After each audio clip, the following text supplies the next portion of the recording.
18 canons M777 Howitzer, utilisés encore récemment par les soldats américains en Afghanistan, 40 000 obus, des radars anti-artillerie mobile et anti-aériens, 300 drones kamikazes Switchblade ou encore 300 véhicules blindés.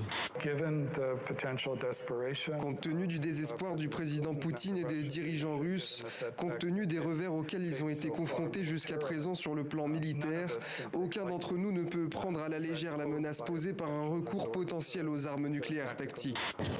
Ces hommes défendent donc la ville de Roubijne, 60 000 habitants en temps de paix. Début avril, les Russes ont conquis la moitié de la ville. Depuis, ce commandant de 33 ans explique avoir réussi avec ses soldats à stopper leur avancée. Mais bien sûr, la grande offensive russe annoncée les inquiète. Des bus d'évacuation sont arrivés jusqu'à la dernière minute ici dans la dernière gare ouverte du Donbass. Et les passagers, vous le voyez, sont en train de monter directement à bord sans attendre.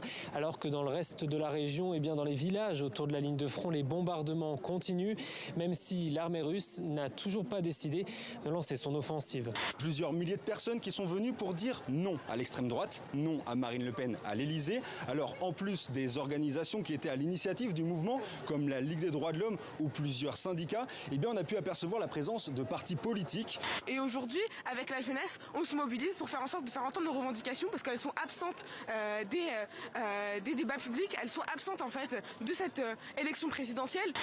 Ce sergent secouriste tente d'apaiser les esprits. En vain. Cette femme comprend que les recherches n'ont rien donné. Un membre de sa famille a disparu dans les inondations qui ont submergé son village, dans la région de Durban. La plupart des maisons n'ont pas résisté. Les flots ont tout emporté.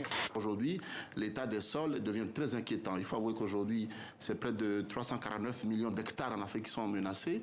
Et chaque année, le désert avance à un rythme de 5 km par an.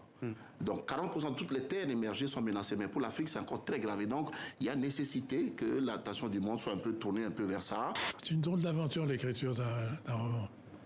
L'écriture, la vraie écriture. Pas le scénario, la vraie écriture.